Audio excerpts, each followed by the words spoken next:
अखिल भारतीय सेवाओं की नियुक्ति की जाती है किसके द्वारा? राष्ट्रपति द्वारा। निम्नलिखित में से कौन विधि ग्राह मुद्रा है? ग्राह मुद्रा है 10 रुपये का नोट। निम्नलिखित राज्यों में से किस एक में नामचिक नामफुक कोयला क्षेत्र अव्यवस्थित है? अरुणाचल प्रदेश।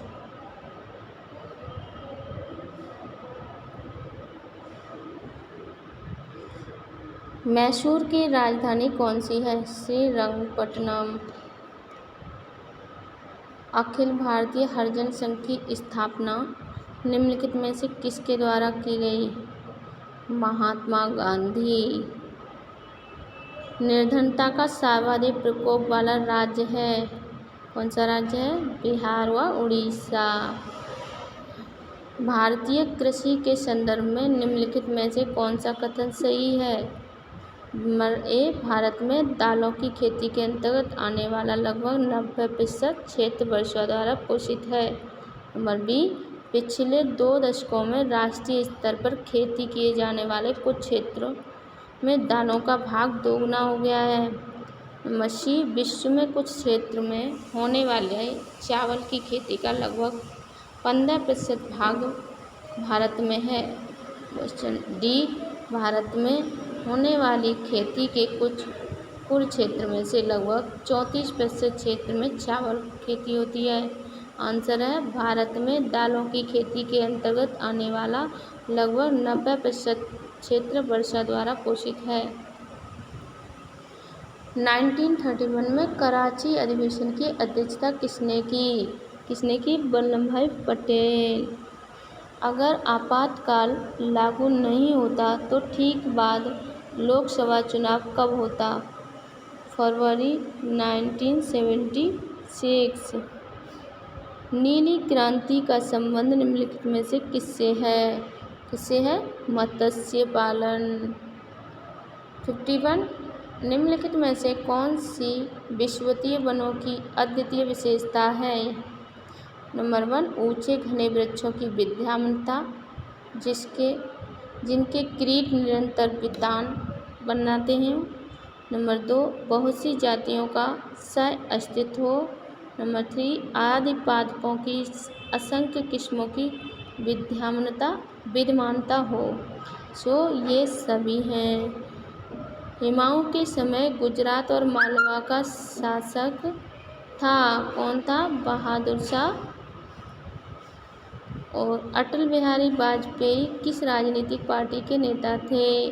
किसके थे? बीजेपी के।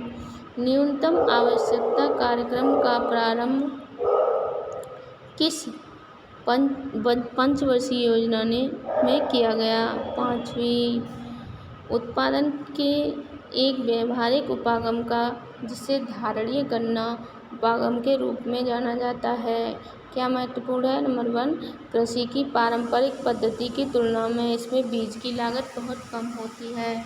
नंबर 2, इसमें च्वयन ड्रिप सिंचाई का प्रभावकारी प्रयोग हो सकता है। नंबर 3, इसमें रासायनिक अकार्बनिक उर्वरकों का बिल्कुल भी इस्तेमाल नहीं होता। नंबर 4, कृषि की पारंपरिक पद्धति की तुलना में इसमें अंतराशयन की ज़्यादा गुंजाइश है। इसका हो गया 1, 2 और 4 सही। सिंधु सभ्यता के लगभग 1180% स्थल किस क्षेत्र में अवस्थित हैं? तो है सिंध और गंगा के बृहद प्रदेशों में। अटल बिहारी वाजपेयी मुखर्जी है। चर्चित को चूका ये कथन किसका है? गोविंदाचार्य का। पंचवर्षीय योजना को अनुमोदित करने वाली सर्वोच्च संस्था है राष्ट्रीय विकास परिषद। 59 है, कोयला संस्तर मीथेन और शेल गैस नामक 2 गैर परंपरागत ऊर्जा स्रोतों के संदर्भ में निम्नलिखित कथनों पर विचार कीजिए। नंबर 1, कोयला संयंत्र मीथेन कोयला संयंत्रों से निष्कासित शुद्ध मीथेन गैस है, जबकि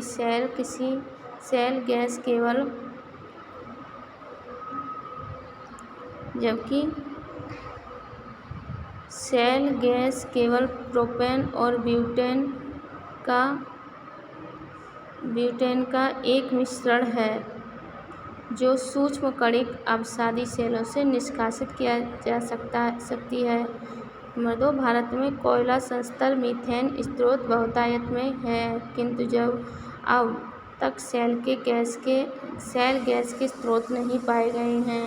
उपयुक्त कथनों में से कौन सा कथन सही है? इनमें से कोई भी नहीं सही है। यह बौद्ध धर्म का पालना किस राज्य को कहा जाता है? किसको कहा जाता है? उत्तर प्रदेश को। Thank you.